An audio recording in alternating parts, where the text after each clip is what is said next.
You are listening to OffPlanet Radio at offplanetradio.com.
Well, good evening and welcome to OffPlanet TV. I'm Randy Moggins on the Conscious Consumer Network, broadcasting live out in the Netherlands at consciousconsumernetwork.tv. And then you can find these shows later on the YouTube channel and at offplanetradio.com.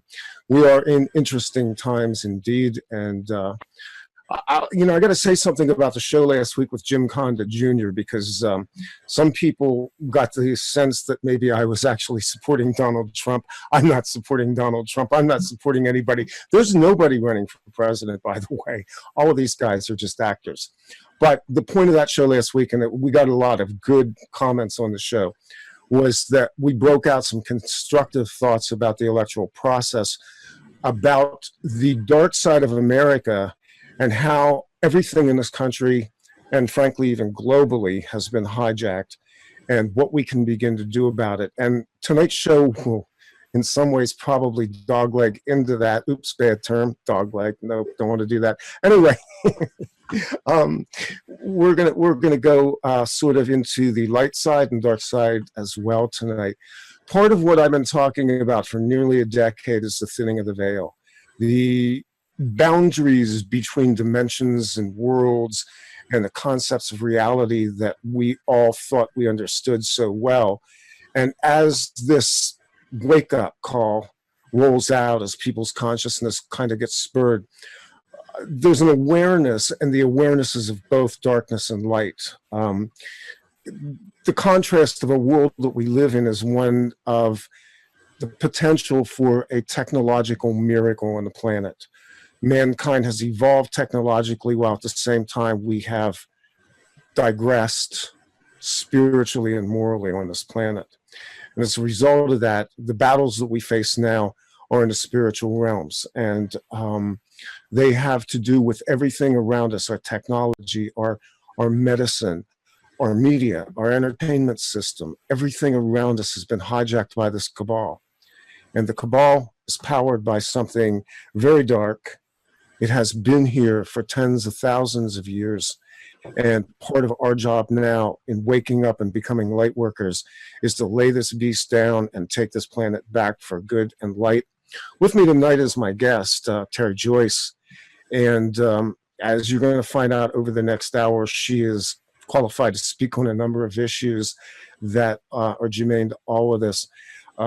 Tere had her own wake-up experience several years ago, staring down the gun barrel of a federal government raid at a California marijuana dispensary. And it was at that point she began to assess her world, her priorities, and her view of things. And she's here tonight to share a lot of that. And along the way, we're going to laugh, we're going to smile, we're going to share the weirdness of this wake-up thing. Welcome to OffPlanet TV, Tere Joyce. Oh, thank you for having me here, Randy. And it's a pleasure to be on your show and actually to see you face to face. Yeah.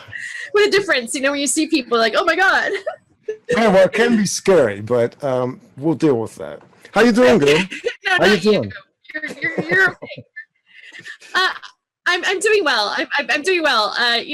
Life has been a bit interesting lately, and you talk about the light and the dark and waking up and everything. It's definitely shown a lot of things that if you were to tell it to most people, you know, a lot of the people that are in my life that I've known for many years, they would say, what? Have you lost it? I mean, we knew you were a little weird, but you know, how far does this go? It's like, if anything, if people don't want to believe it, at least it makes a great story, and I might be able to write it and sell it to the very industry that's screwing us over in the first place. Yeah, exactly. Let's rewind a little bit. Okay. Tell people a little bit about who Tere Joyce is, what you're about, your background, because you've actually been pursuing entertainment as a lifelong goal. You've been very active. You trained in acting. You've trained in doing comedy. Tell us where you've been. Yeah. Okay. Well, you know, I've always been had a dream of being an actress and working in Hollywood and everything like that. And so I started out as a kid. I mean, I started doing plays, and I was my first job was a dinner theater in Fresno, California. I studied. I was a theater arts major in college, and in 1984, so Orwellian. I know, it was like 1984, the big year. I moved down to Pasadena, California to study dramatic arts. At which point, a woman that I met just on the street who happened to want to take, you know, life is a cosmic, weird meeting of people. But I met this actress who actually was, if you watch the movie 9 to 5, she's the drunk woman in it. Nice. That gets reformed in the end. Well, that lady actually took me to the improvisation in Hollywood on Melrose. And it was at a time in comedy where, you know, I saw Jay Leno there, but I didn't know he wasn't really a household name yet. It's like, I kind of recognize that guy, and he's sitting in front of this building. So I got to look at, Richard Lewis, Marsha Warfield, Byron Allen, Stephen Wright, Jerry Seinfeld. I mean, all these guys were at Charles Fleischer. They were all at the Improv during this particular time where there was this huge comedy boom that was happening in Los Angeles. Yeah. And I had a comedic background, and eventually, about a year or two later, tried stand-up, and then that's what actually really happened to me. So I became a stand-up comedian. And I traveled all over the United States, and I worked in radio and mainstream radio, comedy or whatever, being interviewed at a comedy club. And I also have worked in reality television. I was on the first season of Last Comic Standing, which branded the series and everything, and got to peer into the world. And this is an NBC show. And so, you know, I got to peer into the world of reality television, which now in retrospect, I realize is just basically social engineering our society to the worst possible degree in the first place. So I did that. I worked in Hollywood. I've known several people in the entertainment industry. I've been behind the veil. I've gone to the parties, although I never saw the darker aspect of the entertainment business, which now I've had the opportunity to do that. So I came out to be, I placed number 9. I was at 9, actually, I find interesting. Number 9? I was number 9.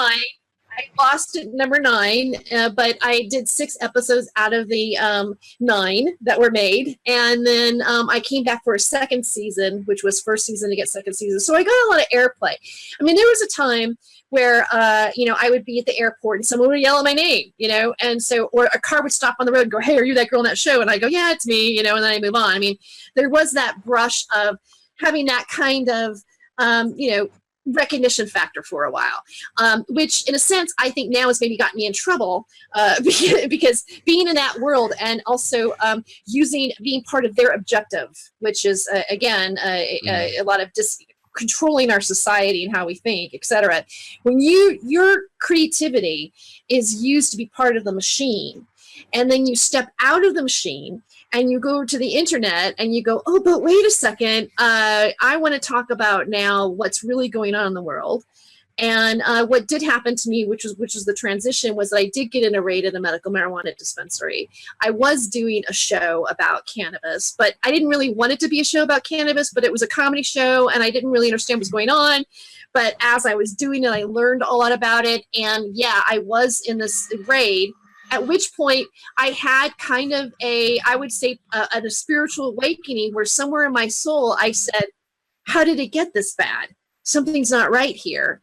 And the one thing that really woke me up was the fact that I had voted for medical marijuana. I was literally in a doctor's office, which was in the same building as the medical marijuana dispensary. And yet I'm being held by gunpoint and I'm innocent. I wasn't even a patient yet. I was just somebody who was in a doctor's office to maybe get a recommendation. And having that happen because of the fact that I was on an NBC show and I was already kind of playing around with the papers and another controversy about marijuana, the Pasadena Weekly, which is my hometown, was to do an article on me in that day. And they said, get here immediately. And I ended up on the cover of my own paper, hometown paper, with the American flag behind me and the words "Bongloads of Justice" and how a DEA raid turned into a missionary for medical marijuana. So all of a sudden, like I stepped into, like I felt almost pushed into like a public arena about something that I found I was learning about.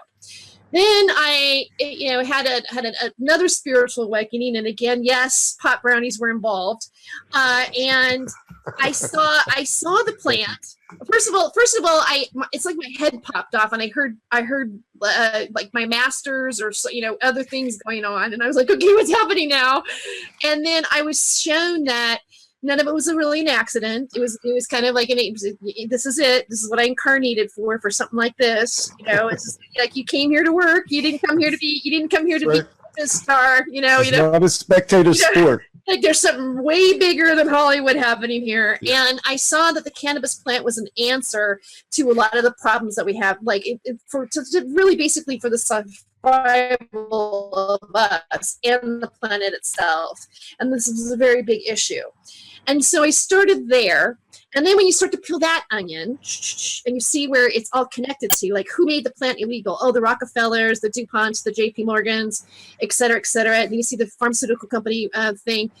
Then I got involved with the Occupy movement and saw how, the media was trying to stop, they were had another storyline of what was going on and the real truth wasn't getting out. So I worked in the media department, got myself on an FBI list, et cetera, et cetera.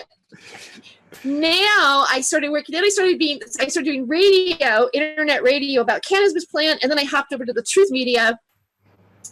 Make a long story short, now that that's been happening, Hollywood has now started to knock on my door again, and try to control what I'm doing. And this has happened with people that I've known. This has happened with people that have been a lover to me before and a mentor, kind of trying to keep tabs on me, who also, revealed a few truths to me. And I'm questioning whether or not there were people that were actually handlers in my life all the time. And and also I did go to what I call the Hollywood Lizard Party, where I was, I feel like I was like, they were going to do something to me. So that's a whole nother thing there. Yeah, and what we want to do is the whole reptilian thing has come present. All of it is there. Yeah, we want to unpack that. We want to unpack that one big time. Yeah. In the course of all this, you obviously got an inside look at a number of different worlds at once, the entertainment industry, and then specifically the world of stand-up comedy, which, as I understand it, is fiercely competitive and, let's just say, loaded with a lot of backstage and behind-the-scenes drama. You want to share anything about that world? Well, here's the thing about stand-up comics. If you are good at it, there is something that does happen to people who are true comics at heart, and I think that there are a lot of us that really appreciate the art form, and also what comedy can do in terms of consciousness in people, and also giving information to people. Some of my favorite comics were Lenny Bruce, and I have great respect for George Carlin, and also Bill Hicks. They are comics that I wish to, like, a lot of times I go, I just want to do my Bill Hicks set, where you're actually really saying something that, that has some real truth in it. It's one of the last bastions of us being able to say what we want to say and do it in a way that causes laughter. It can be competitive. It was more competitive on the reality show. Which again, when you work on a reality show, basically what they do is they set up situations for you to have to exist in to get to the goal, to a prize that's over here. And so it's really set up to make people treat each other like crap. And then No, this try is to dominate each other, and then they edit that and call it reality television, which is a big lie. the aspect of all of these so-called reality shows, survival shows, the shows where they have eliminations, is basically, it's really very predatory in a sense, because I suspect that they pick people based on very complex algorithms of personality types. Yes. Casting into certain stereotypes, and also casting into the fact that in the scheme of things, there's going to be, let's just say, those who are less capable than others. And the drama is then to pit the strong against the weak, and on a weekly basis, spin the wheel to see who's going to get tossed out this time, which in a lot of ways is so much the picture of our American culture of competitiveness. But in a bigger sense, it's what Hollywood's really like as well. I mean, you've been out there, you've lived your life out there. I've had encounters with people. I know people who have been in the theatrical business, people who have been in film, the music industry, and the competition is brutal. You need to have, let's just say, a very strong ego and probably even almost a reckless sense of abandon to enter the entertainment industry. Well, you have to have a thick skin, and you also have to be able to be willing to be rejected for ridiculous reasons, and really, in a sense, when you look at it, and this is what I told my friends, what do you care if you're rejected from these people? They're so corrupt, it's not even funny. And the fact that you got rejected for anything has nothing to do with you as a talent. It has to do with the agenda of what they're trying to sell to the American people. And so, once you realize that, you do see the wizard behind the curtain once you've been there. Now, I'm not sure if every entertainer got that. I mean, even when I was on the reality show, I knew that we were being specifically selected. It wasn't necessarily about how funny you were in your set or whether how many people really liked you. They want to have a certain amount of viewership, and each comedian represented a certain demographic of society or a stereotype of what a comedian would be, because they don't really have a whole lot of originality, I don't think, in some ways. I mean, it's very, very programmed, and so for very specific reasons. But by and large, I find that most comedians actually have been supportive of me. I've been helped by many people and encouraged by them, and also comics are always willing to give you a joke or help you with a tagline or however. Now there are certain people that try to, especially if you're headlining and they're featuring, and they try to do what they can to sabotage you so you won't have as a good set following them, and there's all that kind of backbiting, and there is some of that does exist. But really, by and large, with the comedy community, and also I'm a woman, so it's a little bit different, and it's a little bit harder because you have to really be funny, in some ways to gain their respect. But once you do, I've been mentored and brought into a lot of different things by them. So yeah. The other side of it is, Tere, that this is probably a stereotype you can explode, but I've always had the sense that there's a certain level of neurosis and depression that goes into stand-up comedy as well. And I think that goes back, largely Woody Allen played off of that heavily. But you even see it in the backgrounds of certain comedic actors who seem to be, George Carlin's another one where we'd look at him and we'd see the comedy and yet the tragedy as well. John Belushi, another wonderful comedic actor. But I get the sense that you kind of feed off of this brain chemistry that can take you to heights of ecstasy one minute and depths of depression the next. Maybe that's a stereotype. I don't know. Well, I think stereotypes are based on a certain amount of reality. Is my thought. I wouldn't say that everybody always falls into the extreme of that category, or maybe doesn't necessarily fit in that way. I do think that there probably are some commonalities with comedians. One is, we do have a trouble, following or fitting in some ways, and there may be like a sense of there could have been something that happened in their lives where their mind flipped into making things funny in order to deal with certain things, the pain of certain things. You know, it's like a switch that sometimes you flip or something. You know, there's definitely something about comedy too, that it's kind of like music. So you kind of hear the rhythm. There's a certain way to say things, a certain delivery that you have, and you know, and also you can exaggerate your own personality in ways that would be more comedic. That's not necessarily how you are all the time. You know, things like this. I mean, it is a performance in many ways. And I think also a lot of comedians come, like, let's say George Carlin or someone like Bill Hicks, we tend to be idealists. And so, you know, there's this thing about seeing the world in a certain way, and then it's not that way. And so it's the in-between that creates the humor in what you're observing. So most comedians are very observational, you know, and there is something about being able to assess a room and to feel the energies of the people in the room, and then realize what to do to get their focus and what challenges you have. Because, you know, I mean, for me, or even for most people, but especially someone like a woman or something, I'm a little bit off the beaten path of some things, so I've been told.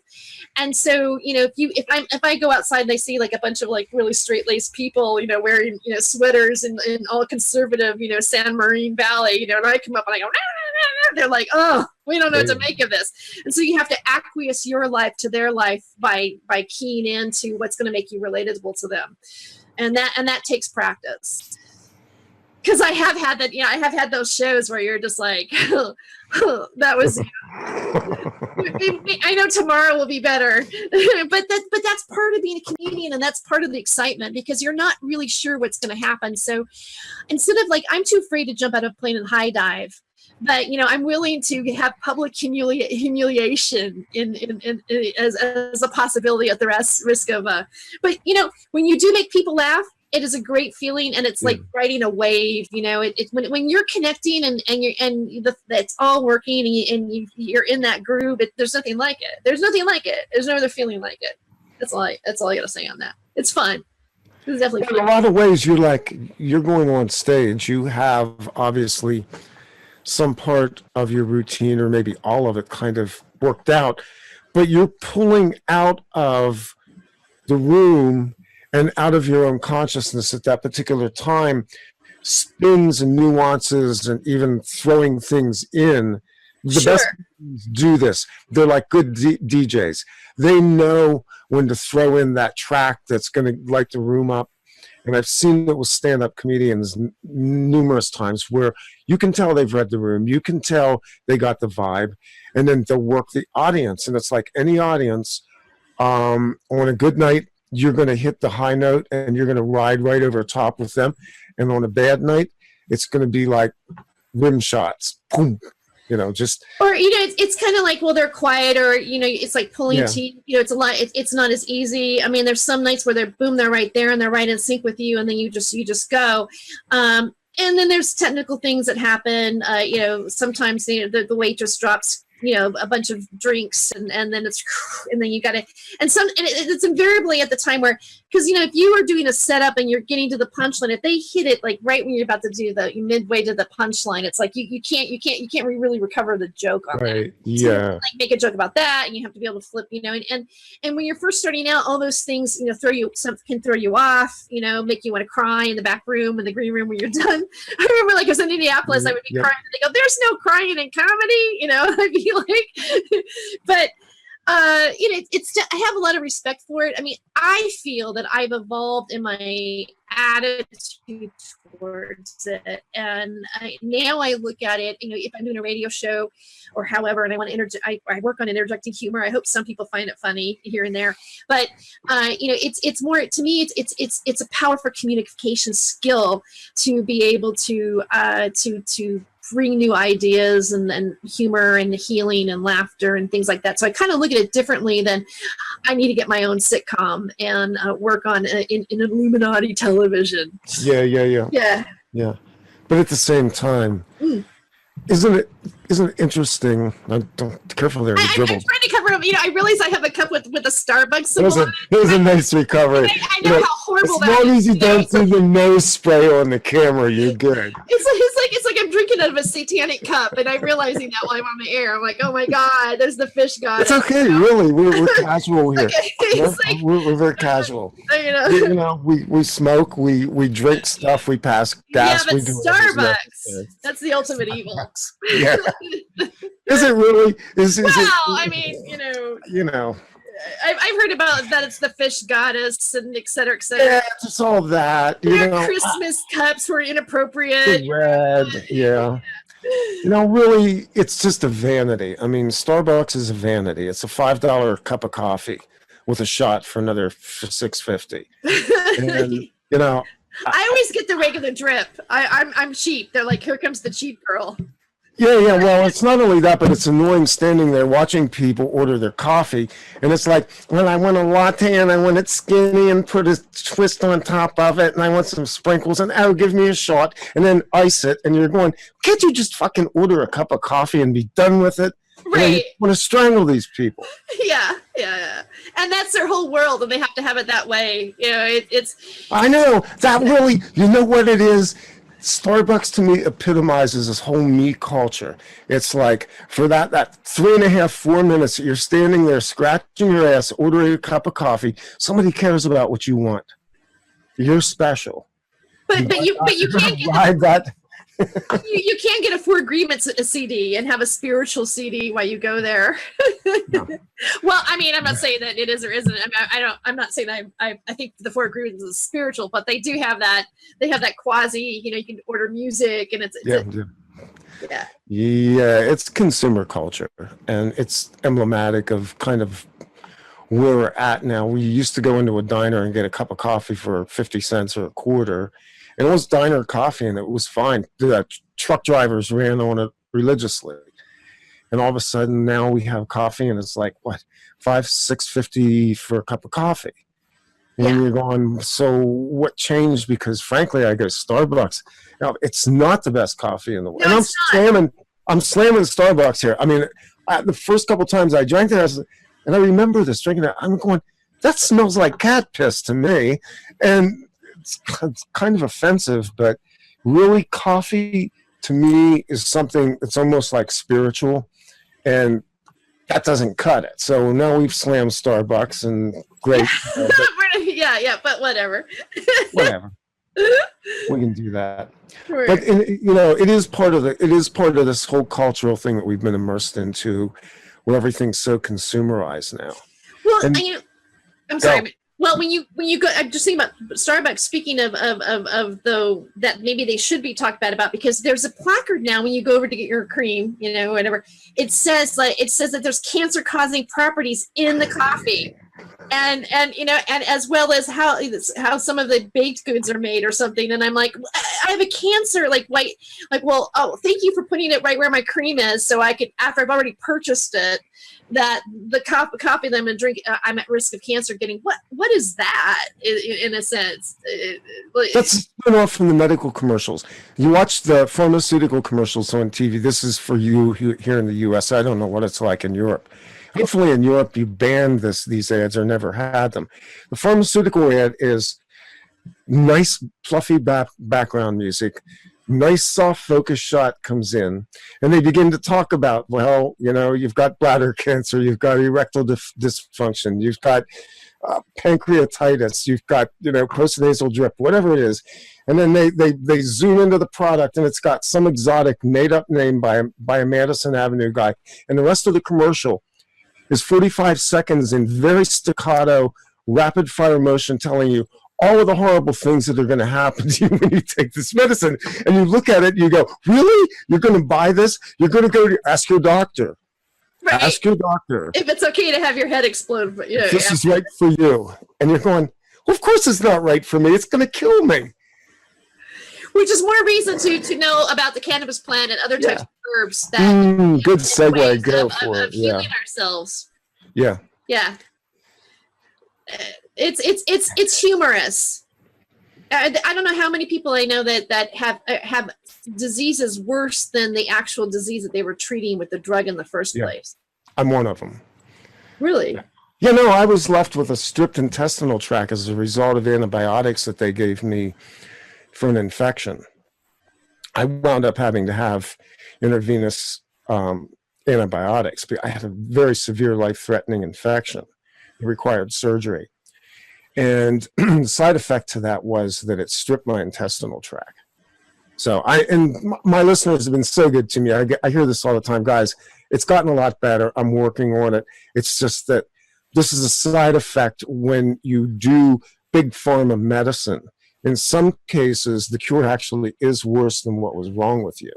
And, had I known then what I know now, and, we've talked about it in my house, what we've learned about the effects of cannabis, especially related to cancer.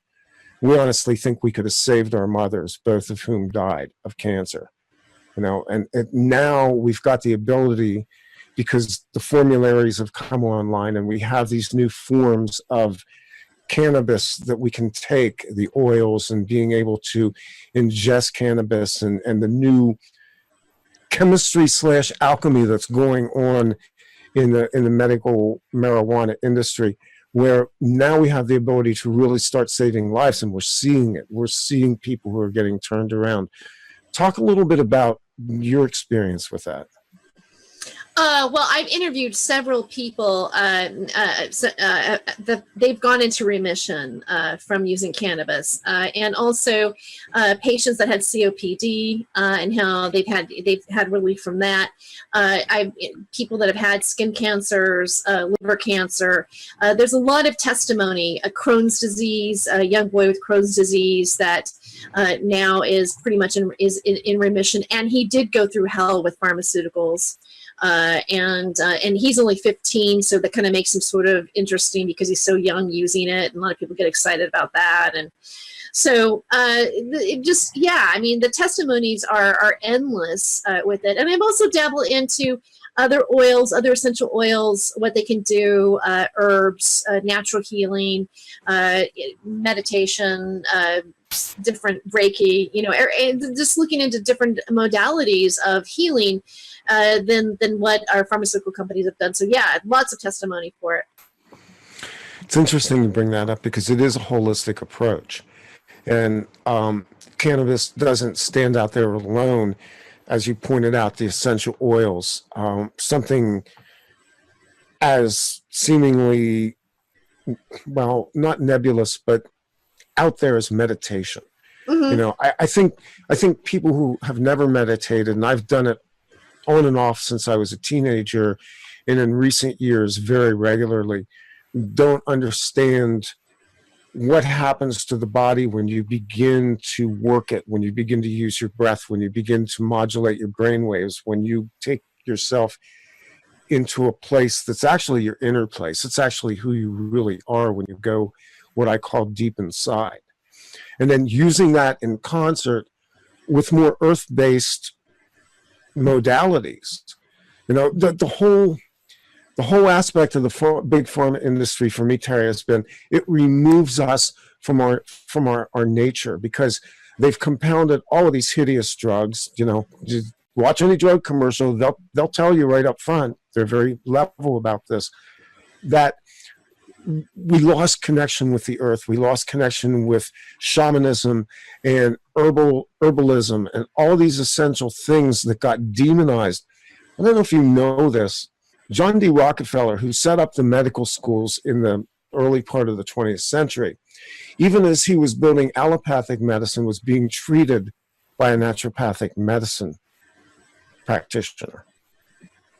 Now that's the height of hypocrisy, but what it tells you is that Rockefeller knew where the real healing was, and what the agenda was to get us onto a medical system that would, first off, shorten our lives, reduce the quality of our lives, and in the process of doing it, make sure that you relieved everybody of most of their cash, because dying in America isn't cheap.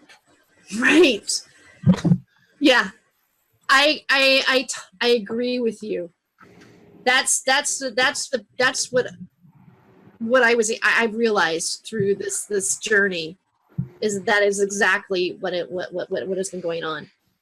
It's disheartening, really.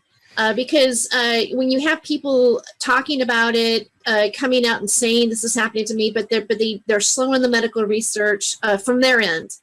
I just read recently that they did a whole bunch of things to rats, and I was thinking they gave them THC and they went into they helped with with cancer of the colon and everything like this for the rats. And I'm thinking, well, did the rats get dry mouth? Did they get paranoid? Did they eat more pebbles than usual?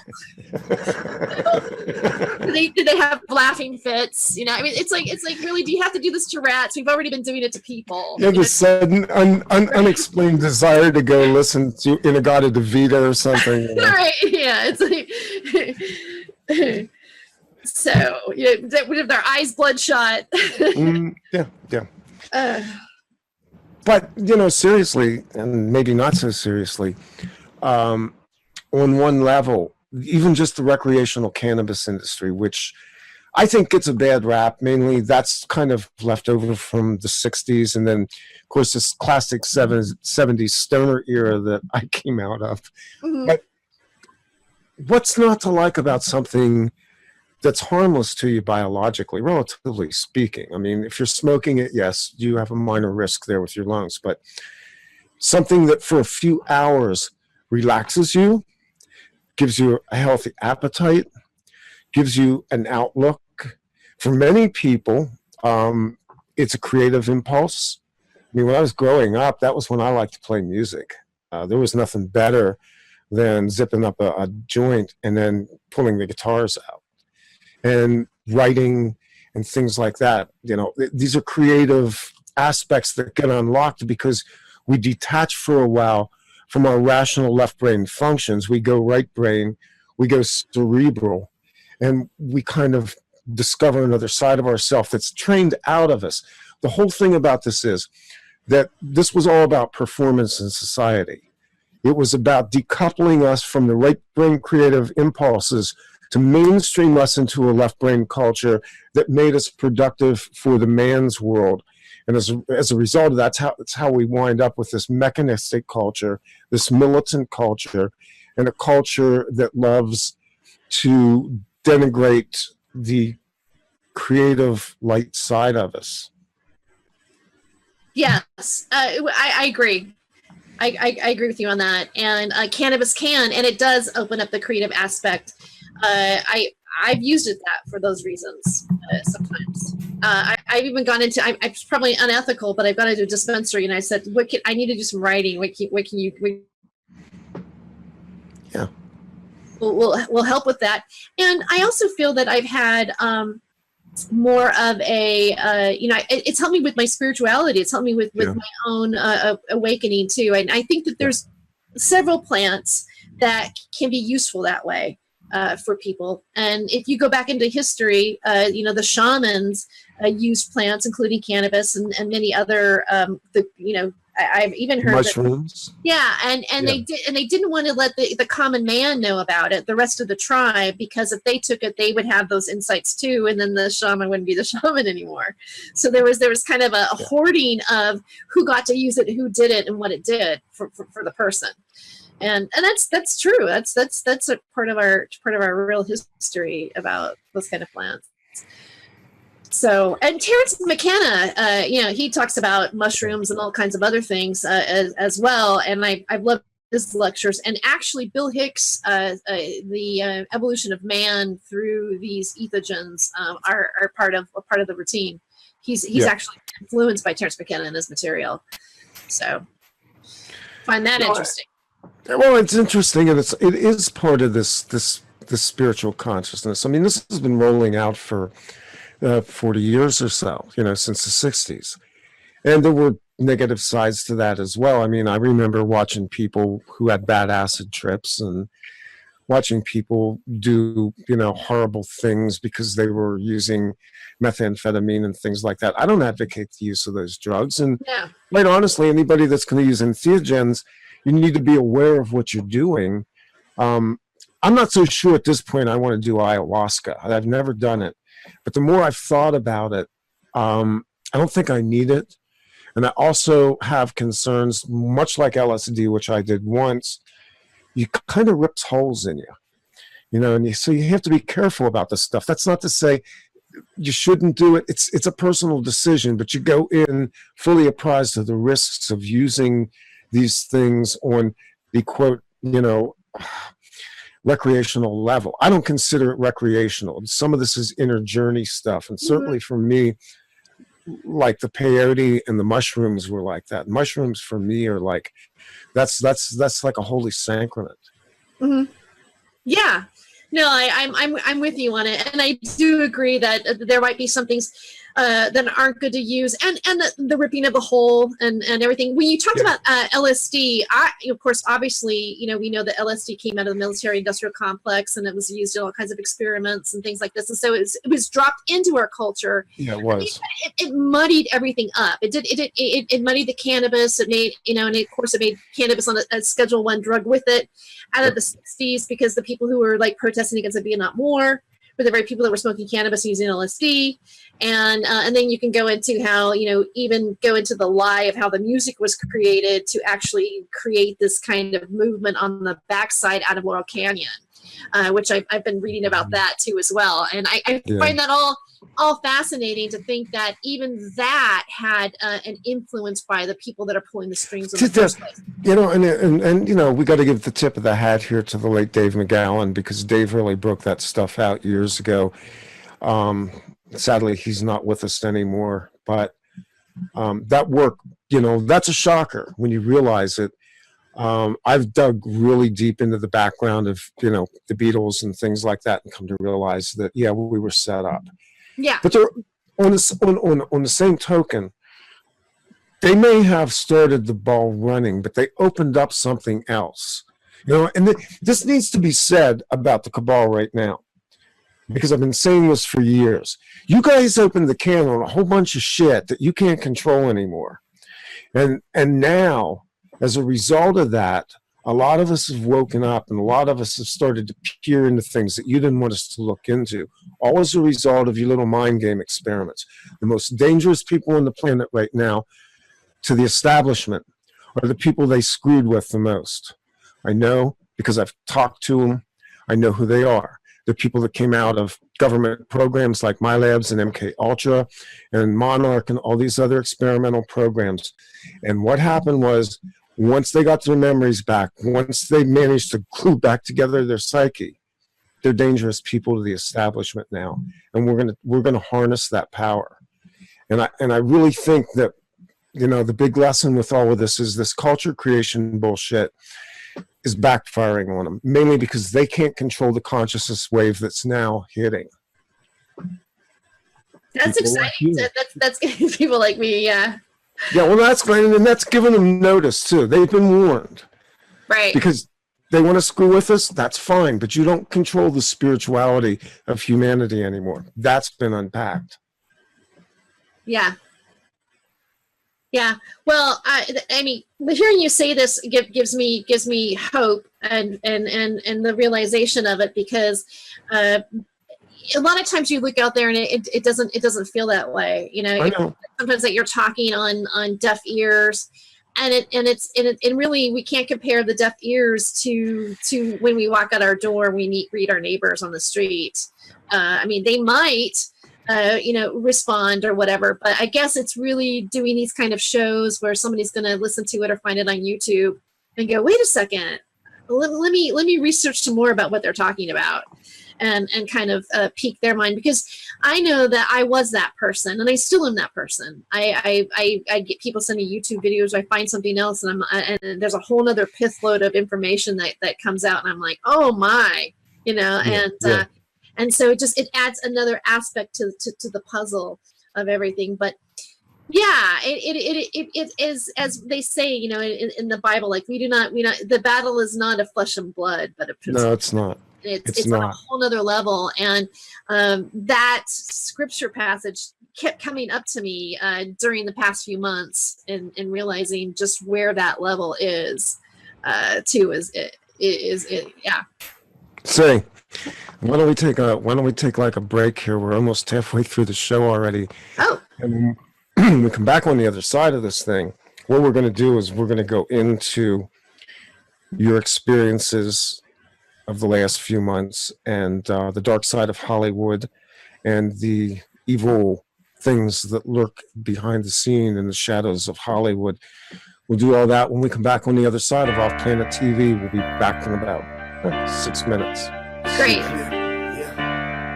You see, I grew up in America. I grew up in the land where phrases like, I have a dream, meant something. I grew up where I believed that freedom existed, that's what I was fighting for. I believed that the Statue of Liberty was a symbol of our liberty, that we all came from all over the world because we didn't want to live underneath the monarchy, that our founding fathers made America the land of the free and the land of the brave. I don't care what you say to me. I don't care if there's a shadow government or there's people out there that's trying to take it away from us. I don't care about that, because I believe that because we believe it, we can do something about it. We grew up different. I think something happened with the Federal Reserves. I think the bankers are in on it. And this is I do give a smoke shout weed. out to I love weed. And thank you. Yeah, I'm definitely like, I'm actually a marijuana activist, and I can tell you like how that kind of like came about for me in a sort of different way. At first, I could kind of take it or leave it when I was growing up. I mean, I wasn't like a stoner chick in high school or anything like that. But what I do like about marijuana is that it changes your perspective on reality, right? And these aren't easy times, so sometimes I feel like I need it. Like I'm like, fuck it, I can't pay rent.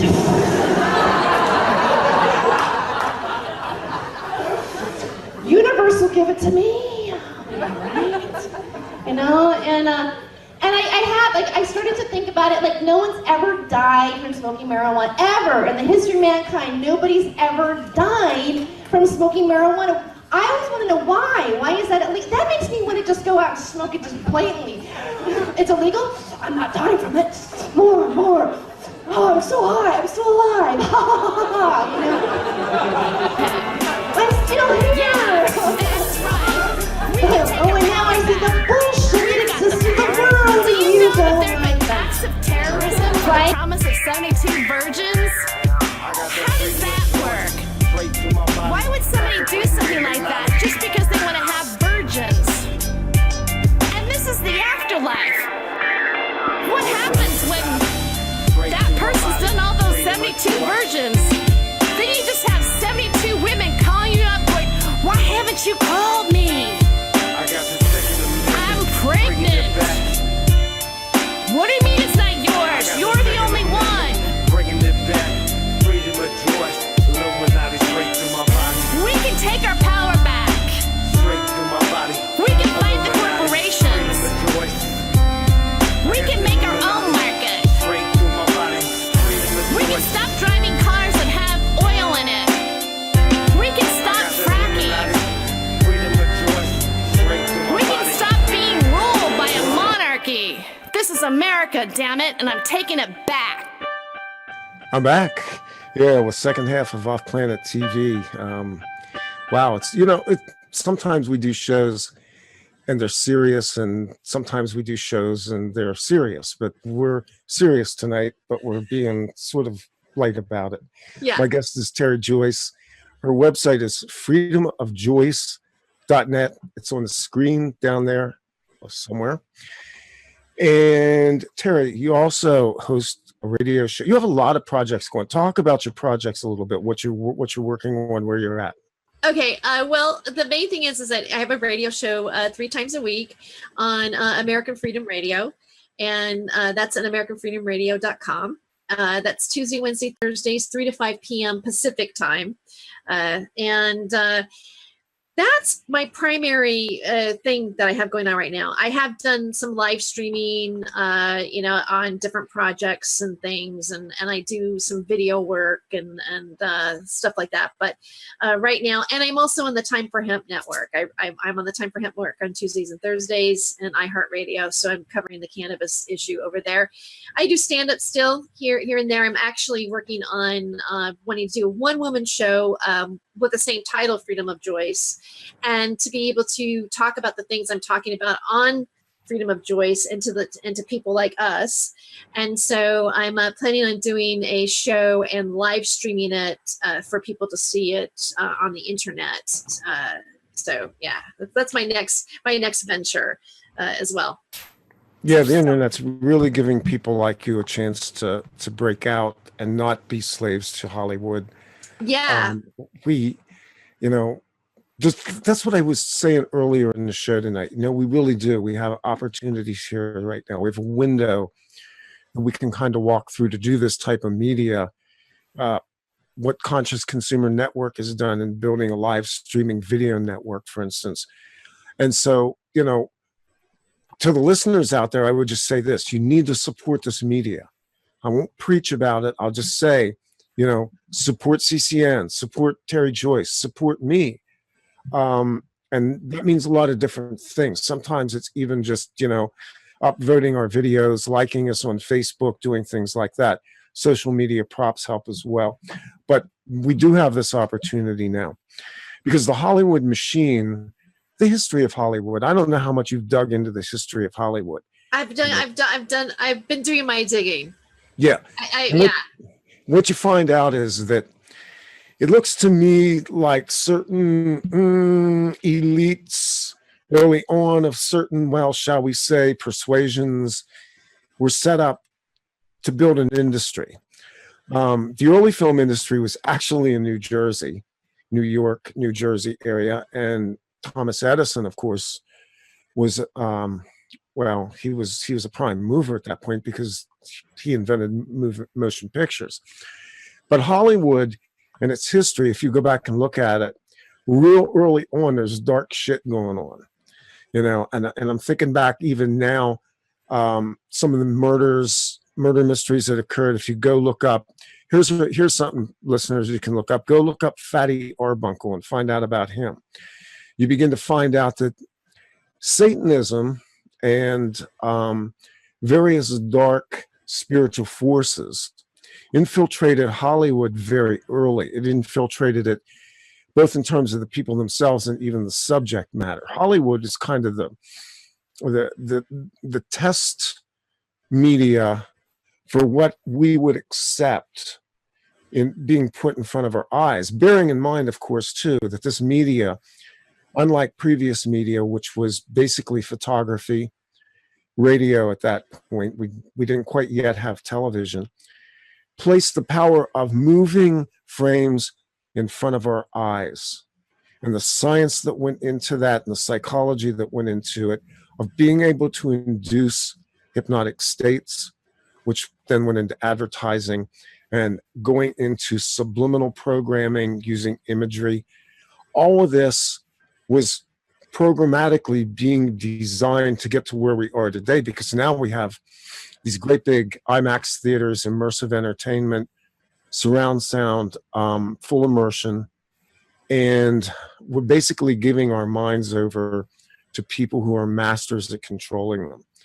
You have walked into a world you didn't expect to see. Yes. Yeah, I did not expect to see this. The dark side of this is so, I know, because we talked about it. Yeah. And you and I have had some pretty wild conversations over the last couple of years. I mean, when we got to know each other, thanks to our mutual friend, Leslie. Shout out to Leslie. Shout out to Leslie K in San Diego, yes. But, you know, along the way, we've kind of shared, you know, some of the weird things, the wild things that have gone on, because when you go into alternative media, as I did, and kind of jumped into the dark side of things, and you've done it as well. Yeah. You've sort of invited the experience that comes with it. Right.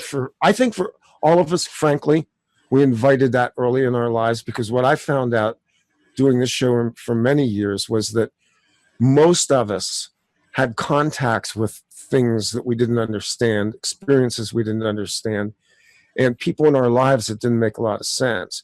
Right. You learned something recently. You saw some things, and I want you to tell that story. Okay, thank you. Again, I guess where I can start is a little bit of my, I had my own research about what was going on in Hollywood by being the truth media. Like I did find out that the Hollywood is from the holly tree, that's the sorcerer's wand, and the occult influence on what Hollywood is. And I find it interesting that Los Angeles is known as the city of angels, but you're kind of like, well, what kind of angels are we talking about here? You know, and is another question. And I lived in Pasadena for a long time. That was my town. I kept kind of going back there all the time for some reason. I'd move and then I'd be regravitated there again. Well, then I found out, you know, Aleister Crowley, you know, there was Jack Parsons and L. Ron Hubbard and you know, and Anton LaVey all practicing black magic. Yeah. It has to do with Jack Parsons and it has to do with JPL. And I felt connected to JPL because I knew people from JPL. I know the scientists, the current ones now. I was very integrated in the Pasadena Society. And so it was until I moved out of Pasadena that I went, wait, Pasadena wasn't what I thought it was. You know, when you realize that they're having like orgy, you know, satanic orgies on, you know, Orange Boulevard, you know, in Pasadena, I'm like, oh my God, you know, I know that street. You know, it's just, there is that underbelly and to realize that it happened. Now, getting back to my own personal story, I've had people in my life that I've known for, I'd say 25 years or more, that after I had the cannabis incident where I was on the paper and stuff like that, they kind of peered into my life, sort of became a sort of, you know, like a mentor person. You know, these people are really connected to Hollywood. They come from Hollywood families, and would talk to me about psychic stuff, and you know, there's aliens, and you know, there's, you know, and what was interesting in the process of this particular relationship that I had, you know, he'd given me a computer for my birthday, which was a little Acer notebook, and it was that computer that I really just started looking at stuff, you know, like what is this and what is that, and the reptilians, and you know, and I was processing a lot of information really, really quickly, and then he would come back to me and talk to me about reptilians as if we had already had a previous conversation. And I thought, well, this is interesting. Why do you think it's okay for you to talk to me about that? Like, how do you know that I'm going to be open to the idea of what you're discussing? So we'd have these kind of things would be sprinkled in my life. Well, as the truth media has taken off, and I've been doing a show now for 2 years or whatever, apparently the people on the guys, the Illuminati or whoever they are, you know, I guess maybe I have caused a ruckus on some levels, and specifically in some of the information that I'm talking about. So I had a later conversation with this person many years later. I'm not involved romantically or something like that. It was just kind of a dinner type of thing. And I was waiting for it. It was weird. It was like it was almost like I had a psychic premonition of this happening. When is somebody going to tell me, you know, that they're onto it now? And when did I cross over and get myself maybe, you know, where, you know, they're watching or whatever? And I got the, well, I can't believe you're still alive saying what you're saying right now, kind of, you know, is what this person said to me. And, you know, and you know, when you have the, you know, I'm at P.F. Chang's, you know, it almost felt like it was kind of weird, but to me, it felt like the reality kind of flipped, like almost like the universe, like the energy changed too, and it was really weird, you know. And I'm sitting there, and I'm like, okay, and but I'm calm still for some reason, and he says, so you know, well, congratulations, people are listening to you and they're watching you, okay. Like the cabal or whatever, you know. And I'm like, and I'm thinking to myself, like, why, you know, part of me goes, well, why? I mean, like, really, you know. And so I thought, okay, fine. Obviously there must be some sort of chord, struck a chord here somewhere. And, you know, I was kind of like being coached to accept Hillary as a president, you know, like not be too hard on Hillary when I talk. You know, there was also conversations of, well, maybe I'm going to be around to teach the younger generations.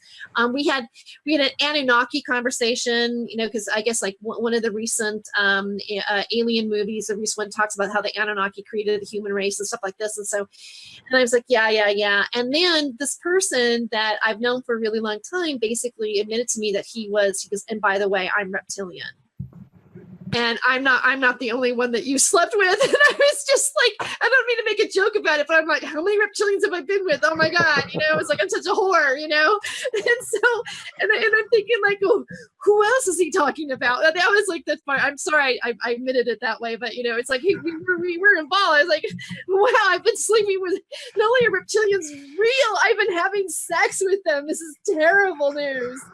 And it was kind of shocking to me, but it's like, and so then at that point I was like, oh my God, there really are reptilians. Because yeah, I think so, whatever. But when you have somebody that you're been very, very close to say that, and I have he's not a crazy person. I have great respect for him, to go, just for the sake of, I guess the listeners to this show are fairly hardened, but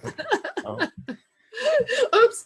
How the hell does that work exactly? I'm a reptilian, and yet I'm sitting here having a conversation with you. I know this isn't me. I'm not a reptilian. Wait. Okay. Yeah. Just for the sake of argument, a casual dinner, some drinks, an especially nice Chateaubriand or something. And oh, by the way, I am a lizard. Right.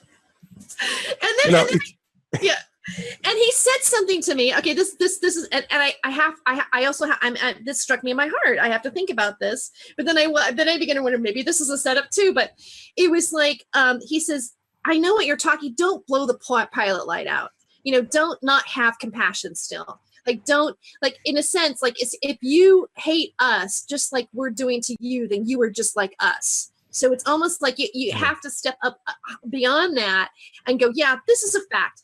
A lot of us are hybrids, and the human race is not what we think we are, and this is part of the new reality. And so, my thought is like, well, maybe they maybe he is, reptilian, but or there's reptilian DNA, but is every person that's reptilian, like, people go, oh, that's the bad guy? Isn't there? Aren't all souls having an evolution up to the higher realms? Or am I naive in thinking that? That's what I don't know. I think a lot of that lies in the margins of things we don't know right now, Tere, in terms of the nature of extraterrestrial beings, if they are in fact extraterrestrial, or they're extra dimensional, or they're inside of our own planet. I mean, I'm not satisfied that everything that's odd and strange is coming from outer space, first off, because I don't think we know a lot about our own planet. I don't think we know much about the dimensions that surround us. Having said all that, I leave open that there are, in fact, benevolence. There have been benevolence, that we are being assisted by benevolent beings. And at the same time, humanity was placed in this cauldron where we were sort of left to fend for ourselves, so to speak, both by spiritual descent into this realm and through, I guess what you would call the evolutionary process, but not the Darwinian one, the consciousness process. So are there good ones? I'd like to think so. And I actually do believe that. But at the same time, the nature of what we're dealing with here is that we have a parasitic class of beings that have used humanity largely harvesting as food, energy, and basically pulling off of something in us that they themselves don't possess. Yeah, I know. So do you want to know about the Hollywood party? Okay, yep, basically, let's go there. Let me get to the core of what happened, because I was invited to a birthday party, and I was doing a show called American Hemptress it was a comedy based sort of like all woman show talking about how their relationship to cannabis, and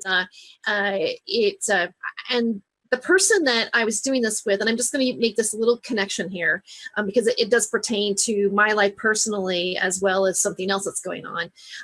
She had actually, she had a moment of extreme stress, she says, in her personal life, and she heard a voice that told her to drive her car into the Getty Museum, which is the Getty Museum here in Los Angeles, California. Okay, and there's a guy named Stephen D. Kelly that's a whistleblower and a radio show host that worked for the CIA and the NSA, and talks about the Getty Museum being an area that has an underground facility connected to all the other underground bases that they do human sacrificing and child sacrificing, et cetera, and it's part of the Queen's little location to go to when stuff like this goes down. So it was interesting to looking back, because when I met her and she told me that I did not know this book, the story, Stephen, or I was not in the truth media. It's just something that I thought. I go, well, did you get arrested? Did they admit you into a facility? And she's like, no, they just cleaned it up and everything went on. My life went as usual. And I'm like, why? I mean, wouldn't that be? I found that to be suspect, that they just kind of covered it up and acted like it never really happened. And so this is the woman that invited me to her party. Now, when I got there, I was told that I wasn't to bring a guest because it was at a very prominent talent manager, and I'm not going to say his name because I want to protect him. But he is actually doesn't live too far from where I'm living at right now. And because of this, there's only certain people that are allowed to come onto his property. He has a special bar there that, and he has managed like major talent. And also he has something to do with this show, Last Comic Standing, that I was on. He is part of one of the, major managers that were bringing talent to the network and to the series. So that being said, I go there, and the minute I get there, there's a huge statue of a lizard, huge statue of a reptile on the patio when you're like starting to go into the entrance. I'm like, well, I don't remember that being there the last time I was here, because I had hung out with January there before when we were doing American Hemptress. And look, now I have actually had photo things. I've done more research. I found out that I recognize it as being Pindar, which is the reptilian that apparently comes to California for human sacrifices, actually. And so I get into the party, and ironically, there's these stools, and they all have like a number on them, 13, blah, blah, blah, blah, blah. And I happen to just set at number 11, which for whatever reason. And so, but I'm using it because it sets up part of the story. When I meant to play, it was, because there's a jukebox you play any songs on, and for free. And so I thought, oh, let me play something. And I thought I was playing Lonely Hearts, Sgt. Pepper's Lonely Hearts Band. And some guy was playing pool there, and he goes, oh, that's a cool song, blah, blah, love it, great choice. I'm thinking, oh, I'm glad that my great choice made a mistake. My mistake. Your band with Fritz out. I didn't hear what the song was. I did. It's doing it again. It was Sgt. Pepper's Lonely Hearts Club Band. Okay, it was the Beatles song. Huh? Okay. Yeah, I got it. So the guy liked it, gave me the thumbs up, and then he goes, "Oh, do you know that the song is about Aleister Crowley?" And I go, "Oh no, I didn't know that, but I remember he was on the album and everything." And I look up and I see these like little bullhorn, like a bull, and all of a sudden I just get this feeling like, whoa, wait a second here. That comment came out, the horns came up. But I just kind of dismissed it. And time goes on, and some of my friends that are involved with the entertainment industry come from Hollywood families. They are involved in the cannabis movement. They've done documentary films with Jack Hare, and they're working with one of the major proponents here. And they were also my friends that I was in Occupy with, which I'm almost it's 100% sure that it's been infiltrated by people who are camped out being protesters that come from satanic families and the military-industrial complex. Okay. And apparently I was hanging out with them thinking that they were the real deal, in some ways. And so we get to the party, and then it goes on, and there's some alcohol being served. Okay, because that's what they want to give you so that you open up to the other spirits that alcohol allows you to have. And basically this comes out in conversation. So alcohol's and served. The birthday girl gets way intoxicated, okay, and she ends up eventually the floor, at which point I went over to her and I said, how are you doing, happy birthday, you okay? And she's like kind of in this quasi weird state. She said something like, she goes, I'm a god, divine goddess, and I have kinetic energy, and I'm so powerful. I'm so powerful. So she's kind of going off on this kind of weird thing. And her boyfriend, or his name is Magic, who actually, there's a long story about him, and I don't have enough time to talk about the marijuana movement.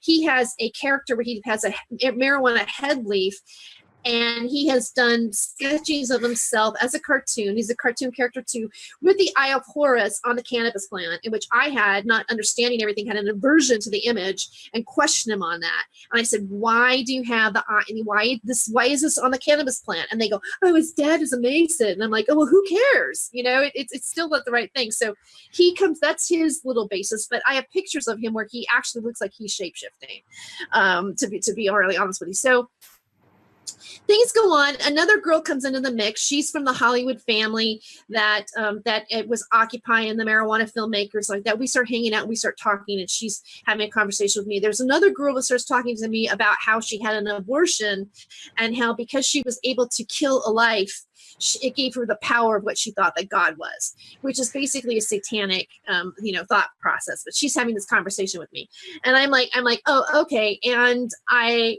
start to feel a little weird at this point, and I look at her and I go, what's going on in here? Like the energy is just really weird.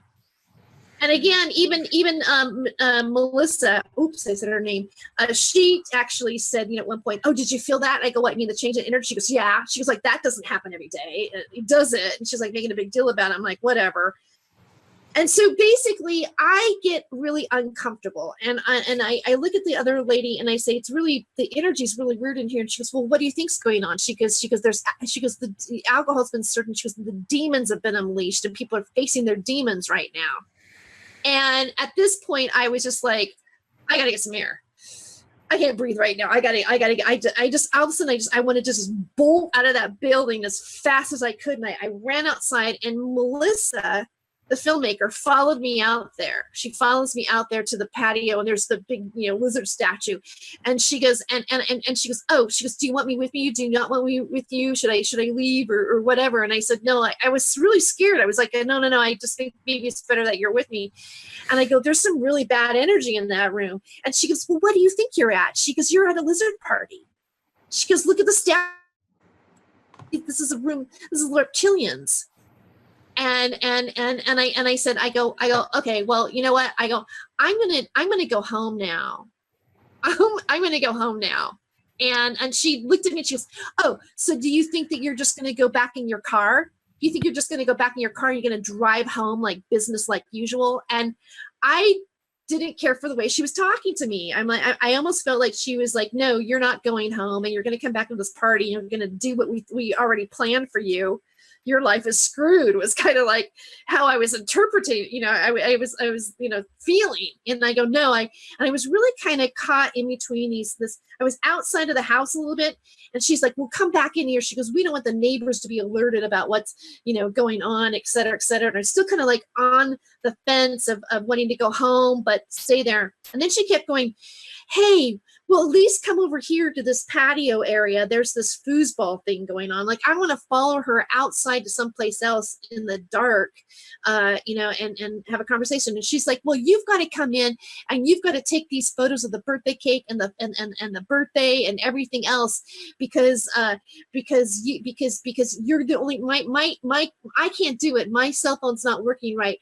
And she shows me how it kind of went dead. And she goes, you have to upload these pictures to Instagram and be part of January's birthday. And then she kept trying to get me to go on this other outside patio area, which I just instinctively was like, no freaking way. If I follow you out there, this is what I saw. This is what I saw in my head, that they were waiting for me. Like there was a ceremony out there ready for me, and they were gonna, I don't know if they're gonna sacrifice me. I don't know what was gonna happen, but I felt really creeped out about the fact that she wanted me to go someplace else. And I was just like, I am not going anywhere. And the main thing is that I didn't even want to stay there at all in the first place. So I go into the party, and I go back. I go back into the party because I'm figuring this. I'll take these pictures and I'll eventually go home. She goes, look, we'll make sure that you get back to your car. But I'm still not, literally, Randy, I'm still not sure. I'm not sure what's really going to happen here for a minute. Now, the thing about the 11 on the stool, okay, I said on the 11 stool, there was a 13 stool, which was like a little bit farther down. And this girl, when she first came in, she was like, she goes, oh, well, I want to sit on the 11. And I was like, oh, okay, well, then I'll go on the 13. She goes, oh, are you sure that you can handle the 13? Like, she's like, you know, and I go, yeah, I think I can sit on 13. I think that's, you know, fine. Well, again, I ended up back on the other chair, and she ended up sitting on 13, which I thought was kind of interesting. I don't know if that really means anything, but it was kind of, to me, it's kind of symbolic. You don't happen to recall the numbers, do you? And the reason why I'm asking you is there's what's called the Crowley sequence, which is a very specific sequence of numbers that includes 9, 11, 13, and 33. Oh, that's interesting. I do believe there was a 9, 11, and a 13. I'm not sure about the 33. I almost guarantee there was a 33 there somewhere. The 11 can actually be multiplied as well. So the reason why I ask you that is because if there was an order, there was also an energetic that was attached to each one of those seats. Those were a mechanism to identify. So interesting. Oh, okay. Huh. Yeah. Yeah. Well, and then we would have we would have strange conversations. Like all of a sudden, Magic would be saying when I came back in, oh, and there was a cake that everybody signed. Everybody signed the cake, which I thought was interesting. They want everybody to sign the cake, and the girl that was the filmmaker, well, I've already said her name. So Melissa would be sitting back and going, oh, maybe I'll just like I'll eat a bunch of cake, and I would die. And I'll die from a diabetic coma or something. I don't know, which I thought, are you dying? You know, I mean, it was you know, which. Okay, this is where the theory that I'm getting to kind of, and Magic was the guy who, you know, had the cannabis, you know, headpiece and everything like that. And he started saying things like, he kept going in the back going, the truth media, like he was jabbing me for the media that I was, you know, associated with, which I thought was odd because I hadn't spoken to him in years. And I go, why are you antagonizing me with like this, you know, anti-truth media crap?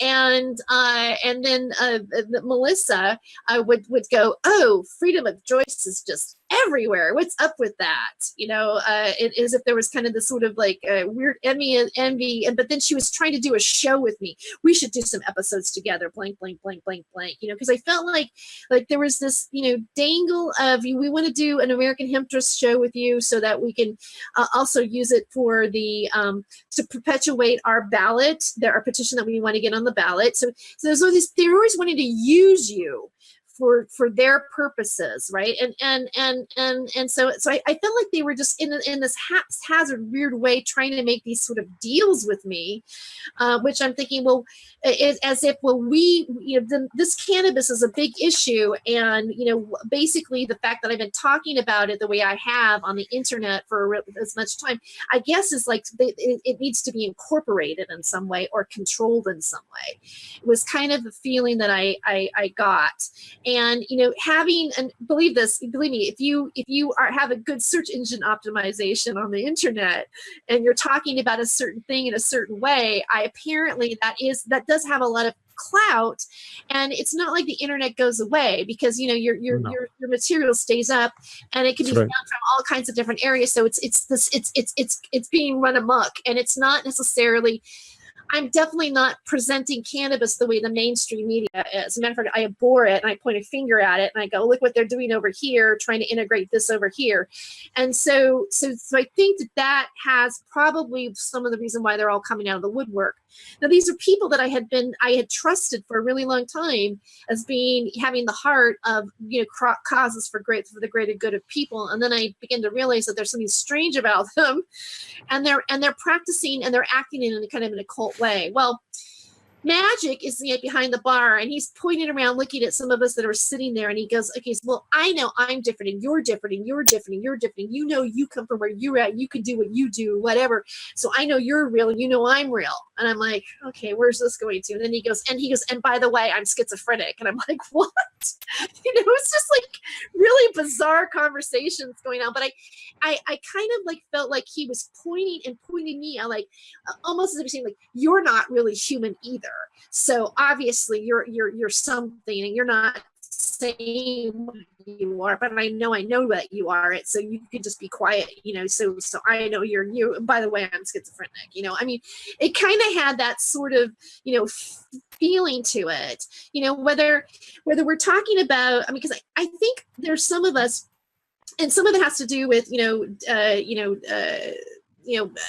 your incarnations and maybe what your DNA is in some ways, but there's certain abilities that some people have more that are natural, and you can, maybe there's magic stuff going on, and even I could even see magic, like, doing like little magic tricks in the corner, like as if we're supposed to be impressed, it's like, why are you showing off, kind of thing. So all these weird, I mean, I was observing them, all these weird kind of little elements were going on.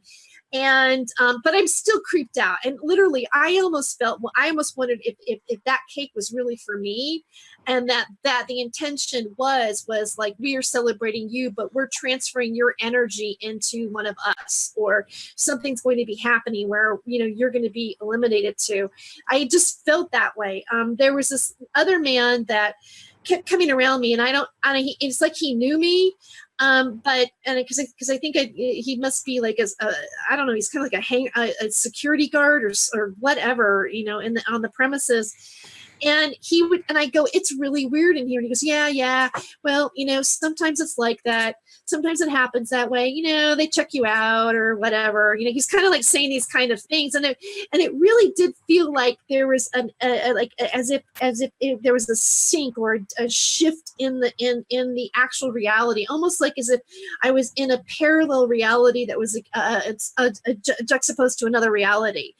Was the feeling that I had, and it felt very, very strange, and that was the shift that the girl had said that had happened. It had shifted into another reality, and I was definitely feeling that it really was about something to do with me. There was a certain control that was happening, and that January was either drugged or put under alcohol for a certain reason, because her energy was being processed as part of the whole thing as well.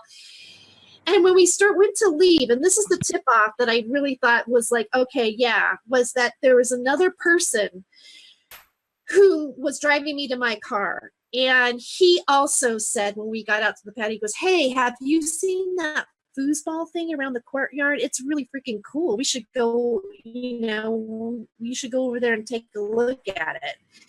And it's like, it's dark. It's like, why the hell am I going to want to go out and look at this thing? So I also felt that there was one more attempt to get me to go around the corner to be in a space of what was maybe intended for me. And when I say that, I believe that if I had given myself permission, if I'd followed them out there, then I would have given the permission for them to do what they were doing. And it was up to me to say, no, I'm not going out there, and then go to my car and go home.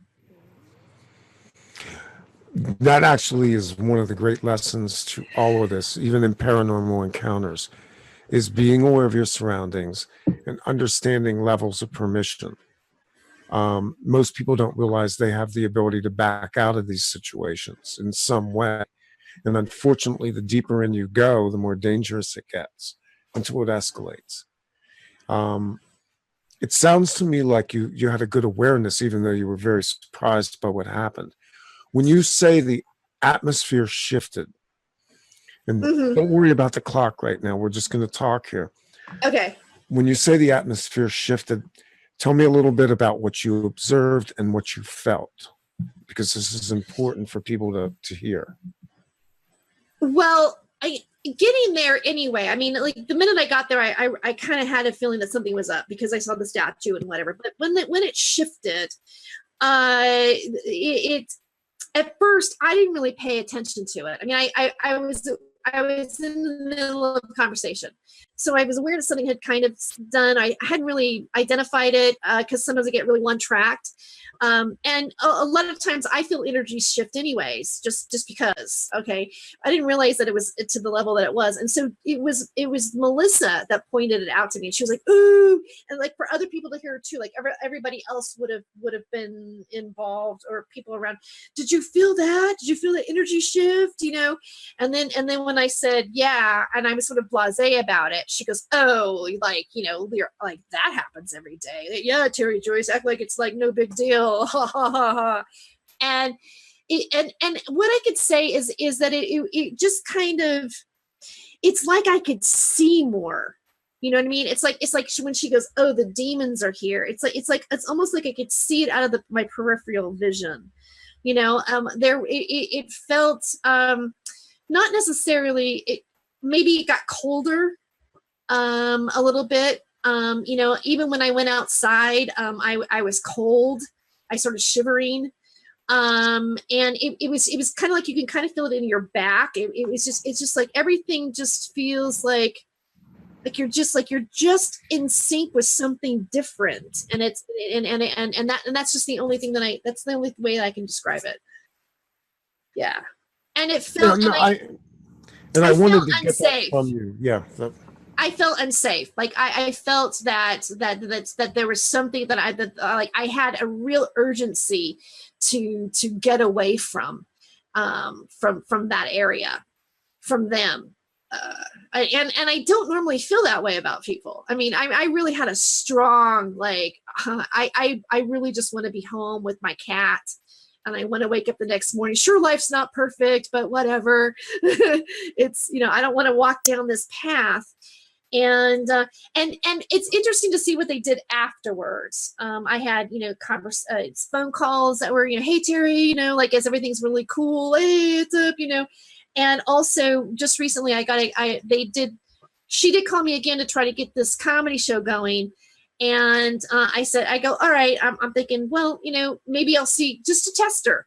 I go, well, maybe we can meet at a restaurant or something like that, like a public place. And she goes, oh, no, let's meet at so-and-so's house, which is the very manager's party that I went to. She tried to get me back there again, to meet her again last Sunday, actually. And then I said, well, you know, I'm going to be doing some work in Hollywood. I can come out your way, and it would be more convenient. She goes, no. That's his place is fine, and we could go into the other part of the house too. We don't have to just stay at the bar. Like, that was going to be like I get to be one of the cool people and hang out with the cool comics. You know, that. It used to be a plus. Like to be invited to that place used to be a big deal. Like, only certain people got to. Now I don't even want to get like 10 feet with, you know, with that Pindar statue. You know, it's, yeah. So yeah, I've been coerced to go back. So your experience is obviously way off scale. I mean, most people don't encounter this. On the other hand, you know, I've known for a lot of years, and I've had people recount stories to me of things like this. And being aware of what's going on around us is so important in certain atmospheres, because what that particular atmosphere does is it gets you comfortable, and then it lures you in. And anybody that's ever been in this situation, I've seen it in clubs. I saw it a lot when I was younger in clubs. That type of atmosphere is an induction of an altered state that then allows you to be pulled into something else. And I mean, there's cold cases out there. There's books that have been written about people that disappear under these same circumstances all the time, and especially in Hollywood. Uh-huh. I don't know how many people know how many children disappear each year. Places like Disney World, off the streets of New York and Los Angeles. They're lured there by something that's glamorous. And this really is how evil operates. You know, we look at the horror movies, the Freddy Kruegers or something that's, oh, is that your cat there? Yeah. He's invite him in, bring him in. We like cats here. okay. This is Mr. Yes, we definitely invite the cat to come on. That's good. So, in a lot of ways, your experience is something that people can glean from and understand that the evil that we think we're facing isn't this cartoon thing. It has a mask, and the mask is human. And the mask is very sociable, very expansive, and will offer you all kinds of opportunities, but there's a price that gets paid for all that. And whether they want to do a ceremony with you, the sacrifice, quite frankly, they might not have killed you. They might have done something far worse, and that would have been to harvest your soul or your spirit.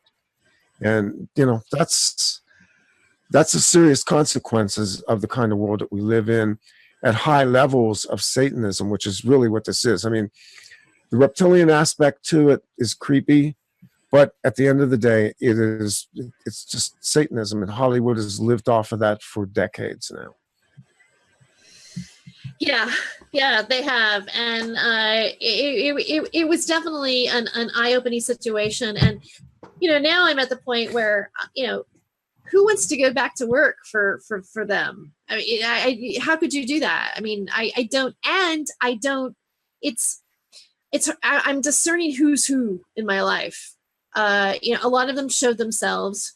And I'm still at a point where it's kind of like, all right, I know you're there. I haven't made any big stance. I'm just wanting to like have it gradually separate, and go on. But yeah, I've had them try to lure me back.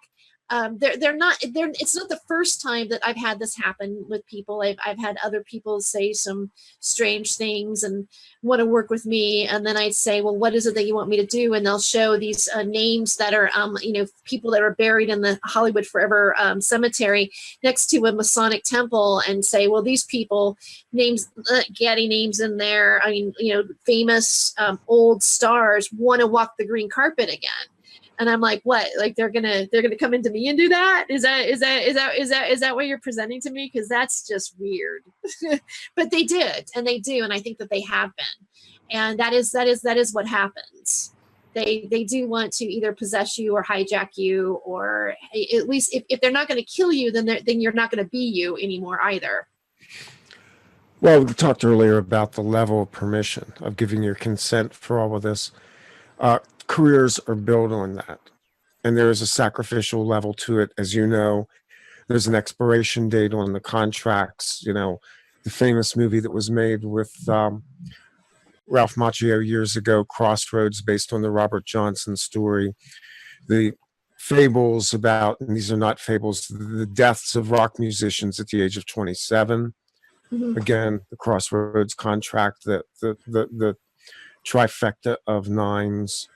Jimi Hendrix, Brian Jones, Janis Joplin, Jim Morrison, Kurt Cobain, go right down the line.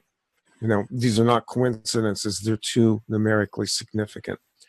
A lot of the entertainment industry is built on deals that are made on a soul level that many people aren't aware of, and they're also based on mind control projects.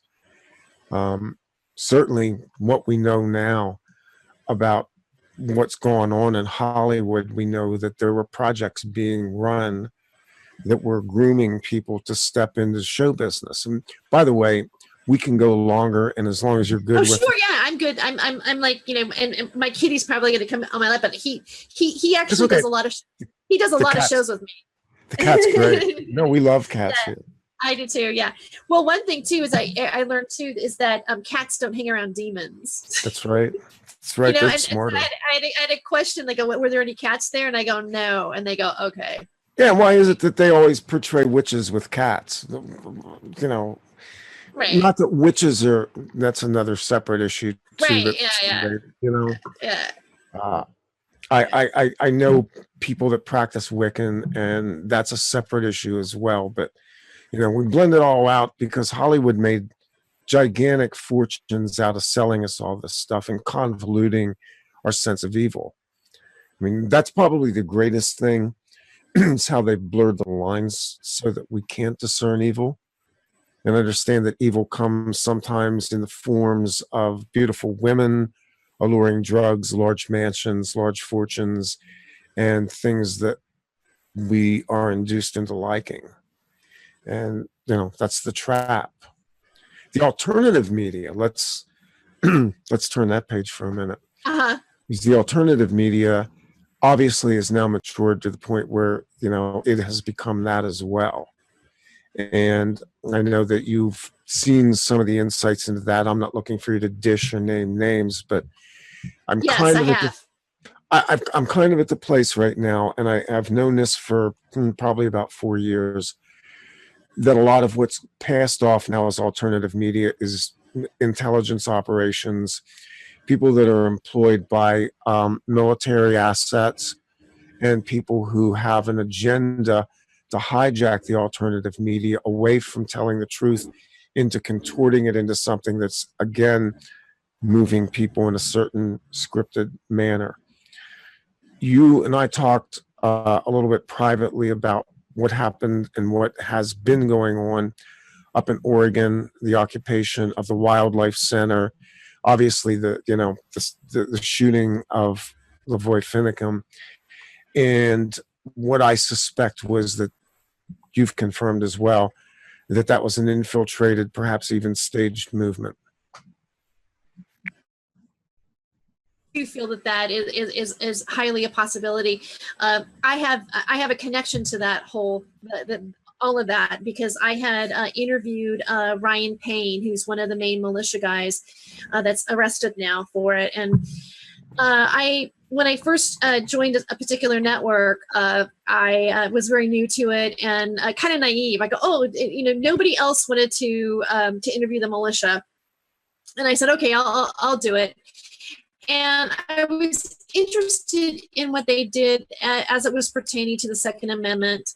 When I first looked at the situation, I saw the BLM tasering them. I'm very interested in the police state kind of actions happening. I thought it was interesting that it was a land issue, and I thought, hey, this is Agenda 21. This is part of the land grabs taking over, not allowing, and putting us into a smaller living area on top of one another, and where we're not, creating our own food or cattle or whatever, and it's gonna this is it, right? And I was interested in that. So, and specifically the Second Amendment as well. Obviously, you can look at the mainstream media and see that there is an agenda to disarm the American citizens for, and again, it's a new world order. We have all kinds of strange shootings going on. We had one happening in San Bernardino, California here that has been defined possibly as being a cracked international mercenary hit, because it had 3 tall white guys in tactical gear doing it, et cetera. Okay, so anyways, now you get to the Bundy Ranch situation, the new situation, where they decided to occupy the federal building based on the Hammonds case, another group of ranchers. And in my opinion, and this is my opinion, this is what I feel, and I do feel that it was a bad chess move. They went in, it's not they're defending anybody. They're in the offense, and they are in a federal building with guns. And I felt, in my opinion, it was a bad chess move. I understand why they're doing it. I understand the logic of what they're defending. But if they really wanted to get that message out, why not come to us, the media, our media specifically, and talk to the Hammonds, make it an awareness in a better way. Instead, it went this way. And I have heard that there is there's question again of Pete Santilli, obviously, who was one of the main live streamers out there. Yep. He is now in jail still, apparently, and the ACLU's trying to get him out, et cetera. But they are using his evidence. It was his evidence on live stream that actually allowed them to incriminate them and take them in. I think it's interesting that the Bundy family is one of the 13 Illuminati bloodlines. Okay, I just find that to be an interesting connection there. All right, and also.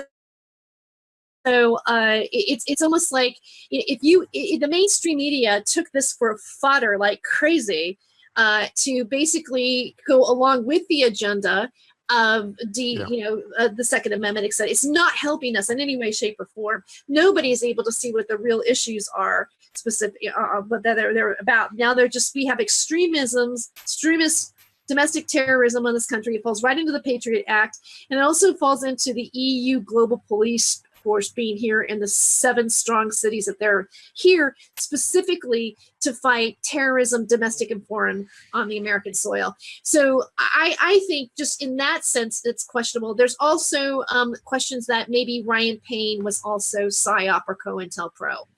I've heard that come under wind as well. So I really don't, and even other people that happen to, they admitted right on my show that and they're kind of being a leader about it, said that he, of course, he believes it's a PSYOP, but he made it sound like it was a PSYOP to incriminate the Bundys and do bad for the Bundys. But I think it's a PSYOP. My feeling is it's a PSYOP to create the social engineering cultural agenda that the media is doing right now about the Second Amendment and the Constitution, and also anybody else that is a dissident or a protester or somebody who is speaking out against the government now can have the label of being questionable. It's my opinion. Yeah, it basically painted with broad brush strokes this caricature of the patriot, the freedom movement, the so-called truthers, and it created a charged atmosphere. And I mean, look, and I know just from 9/11 alone, and this is fundamental now. If you don't know this stuff, go back to kindergarten. They don't mind collateral damage. They don't mind innocent lives being taken. They don't mind playing their own team right to the point of death in order to walk something out and make it blow up. This is what they do. They play all sides against all sides. There are handlers and controllers on both sides. All of the events are scripted and managed, but there's always elements, little details that slip out. And now we've gotten good enough that we spot these details. But I think what's disturbing to me is, they've painted this caricature. We're not going to take this country back with guns. No, we're not. And that's a fool's errand. I admire the people who have formed around militias because I think it's constitutional. I think it's good that people are armed. I think it's good that we are able to defend ourselves. Having said that, the odds against us now, even given that I understand there's potentially 3 million armed militia across the country, the weapons at the disposal of the cabal and their military assets are beyond anything that you're going to match with guns on the ground. So the only way we take this back, this country, which America is the world. I mean, we have an audience in Europe. We have listeners all over the planet. But the example is going to be, can we work through this in a conscious way to expansively undermine the cabal's machinations? And alternative media, at least for now, still has some leverage to be able to reach people with a message that, listen, there's a wave that's coming into the planet. People are waking up. Is it large numbers? No. But nothing in history ever changed with large numbers. Once we hit a critical mass of consciousness on this planet, we then have the ability to spark what will be the mass movement, but it'll be evolutionary. Those of us who are working in this media doing what we do in all of our different ways, whether it's stand-up comedy, playing music, doing DJ sets, running a network, all of this contributes to that consciousness. And I know from what you're doing, you're trying to come at this from a conscious manner as well. Tell me a little bit about your sense of where we are in consciousness expansion and heart expansion, and what you think we can do to kind of pivot this whole thing now in a way that doesn't require violence and insurrection. Well, if you really think about it, the most thing that I think is threatening to them or an agenda, people trying to control something, is our word, is our communication, is art, is like in a sense, there is a renaissance, if you will, that is sparking, and I think it's coming from this end. Unfortunately, there are a lot of artists and people who are creative that have think of the machine as being the only barometer of what that's all about, and that's the only way to get your stuff seen. And the ideas behind it, or the communication that you're really trying to get across to people, to open up their hearts, to help them understand certain things. And even if you're not totally right about something, but a film will have a certain viewpoint and show a certain aspect of humanity or a cultural cause, even if it's fantasy or not. And there are things that are very heartfelt, that can transcend, in the expression of art, etc. And real news. I mean, real news. I mean, real journalism. I mean, we don't have that really anymore. And the ones that try to do it on the other side, end up dead, or whatever. And even on our side too. I mean, unfortunately, they stop the messenger. Well, we've seen what happens when journalists get a hold of something. Just look at Michael Hastings, as one example of journalists who get iced because they got too close to the truth about something. So clearly, that's being locked down. And we can do what we're doing right now, and what you're doing. And I can't help but think. Yeah, I mean, we can. Go ahead, please. I'm stepping on you. Go ahead, Tere. My thought is because I think my bandwidth got a little. Your picture stopped there. Okay, there, you're back. Yeah. I do think that we have the opportunity. We have the opportunity with the internet, with the fact that I just have this cell phone and I can live stream in HD. And talk on it, and or we have Periscope, or we have all these different things going on, that we can be the media in the different way. We can do what they are doing, basically, that influences culture on such a large level. Now, I don't mean to be as manipulative as that. It's not you're not wanting to buzz out people's minds and things like that. But if you have real organic music with great lyrics that say something that people hear and inspires them from the inside to look at something differently, or maybe, and it's really about what we think and what we do and where we're at, that we begin to create a different world. And so again, knowledge is power. So that's what I think. And I think that more, and to call to the real people to step forward, not the ones that, are doing it so they can go on these, go and sell your books at the Conscious Health Life Expo and have people pay a bunch of money, or sell your herbal products. I mean, yes, we all have to find a way to stay afloat in what we're doing, and some products are great, but we have to think about not ourselves anymore, that we are actual real light workers or light warriors or soldiers, and being the real artists and creator beings that we are, and use this opportunity to help people that way to awaken. That's what I think is. I think that's and I like being a part of that. You do, and you do it real well. Yeah. You're very multifaceted. We need creative people, and that really is the spark that I think can set the next cascade of waves off in consciousness. It is already starting. Yeah. And all the darkness in the world, well, darkness doesn't comprehend light. So the more light we become, and the more aware we become, the more we're able to defend and then expel all of this darkness that's all around us. Tere, anything else you want to talk about or say as we go out tonight? Anything? Well, I just want to say I really enjoyed it. I really enjoyed the show, and thanks for having me on. And you can find me on Facebook, Tere Joyce, Tere Joyce. My website is www.freedomofjoyce.net, and then when I'm back to Freedom Radio, that's about it. Be well, everybody. Peace and love. Yeah, absolutely.